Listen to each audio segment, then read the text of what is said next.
Kayo ba guys, anong libangan nyo ngayon? Katulad ko rin ba kayo na mahilig magtanim lalo't mahal na ang mga bilihin ngayon? Panibagong araw, kaya panibagong tanim na naman tayo sa palibot ng kubo. Bago ang lahat, mag-uumpisa muna ang umaga sa aming dalawa ni Moon at pagtapos ko ang kumain ng umagahan, pinainom ko na nga din siya ng vitamins para iwas sakit lalo na ngayon tag-ulan baka nga rin sakitin siya. Gagawan ko na nga din ng patungan yung wifi na ginagamit ko dito dahil pag pinapakawalan ko nga si Moon, pinaghihila nga yung mga wire dito kapag nag-upload nga ako. Biglang nawawala yung connection. Siguro nga dahil lagi siyang nakakulong kaya sabik nga siya sa laro, pati mga wire nilalaro niya nga, natatakot nga ako minsan baka nga makuryente siya.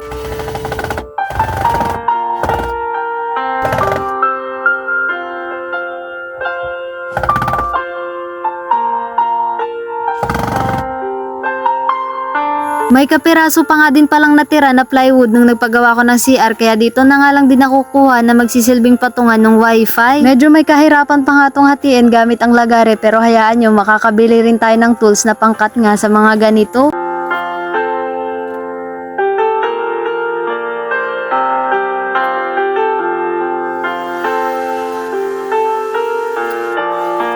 O, diba? Napaka-basic lang gawin. Yun nga lang, dapat pala mas makapal na plywood o tabla ang ginamit ko dyan para mas humikit nga yung tornilyong ginamit ko. Pero okay na din yan, at least naipatong ko na nga din yung wifi, hindi na nga maaabot ni Moon. Magtatanim na nga din pala ako dito sa palibot ng kubo ng kamoting kahoy para naman may makuhaan nga din ako ng talbos dahil namimiss ko na nga din ang balinghoy na ginataan. Uy, sa mga Bicolano po dyan na mahilig sa gata, shoutout po sa inyo. Syempre, tayong mga Bicolano, mahilig talaga sa gata, kaya magtatanim nga din ako ng balinghoy para naman makapaggata-gata na nga din ako. Tapos yung laman nga nito ay masarap nga din yung ginataan tapos may minatamis. Tignan nyo, mapapansin nyo nga dyan, umuulan-ulan pa nga. Ito nga yung pagkakataon na masarap magtrabaho pag nandito nga tayo sa bukid dahil hindi nga tayo tirik sa araw. Ako kasi guys, mas pipiliin ko pa nga magtrabaho sa ilalim ng ulan kaysa sa ilalim ng araw. Ewan ko ba, mas mabilis nga akong hingalin kapag mataas yung sikat ng araw kaysa kapag umuulan nga. Mas nakakapagod din talaga kapag babad nga tayo sa sikat ng araw kaya sobrang nakaka-proud nga din yung mga tatay at nanay na umulan umaraw ay nagtatrabaho. Nagakot na nga din ako ng mga hollow blocks dahil gagawa nga ulit ako ng mga plat ngayon. Sayang din talaga itong mga hollow blocks na to pag hindi ko ginamit. Mga tira nga lang din ito nung nagpagawa ako ng CR. Dahil hindi nga sa amin itong sariling lupa kaya ang naging usapan lang namin ay CR lang ang pwede naming ipagawa dito. Pagkakatanda ko nga mga nasa 200 na hollow blocks pa nga itong natira o diba napakarami pa nga nun.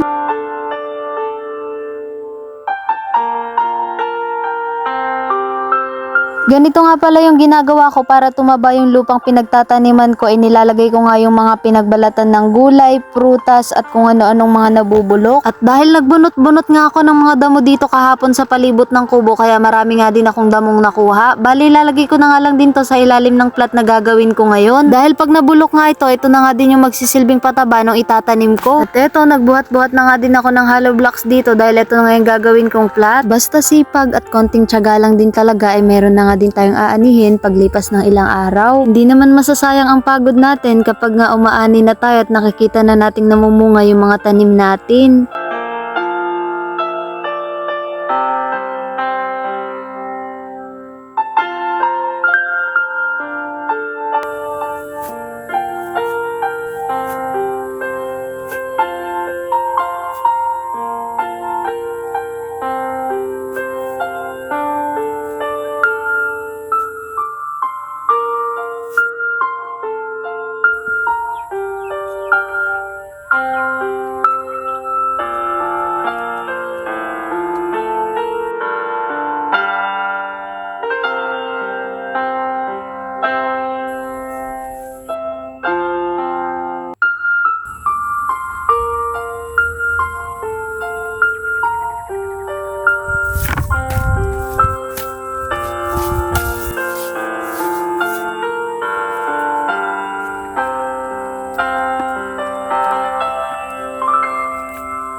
Tinusukan ko na nga lang din pala ng kawayan dito sa palibot ng papayang itinanim ko dahil baka kaykayan nga ito ng mga manok. Tapos naman lahat ng ginawa ko ay nagpunta na nga din ako dito sa flowing para makaligo na nga din ako at makapagpahinga na nga rin. Bago ko nga po pala tapusin ang video na to, may nagpapa-shoutout po. Shoutout po kay Ma'am Marivic Aliada Villamor. Shoutout po sa inyo at shoutout na din po kay Lovely May Romero. Maraming salamat po sa suporta nyo.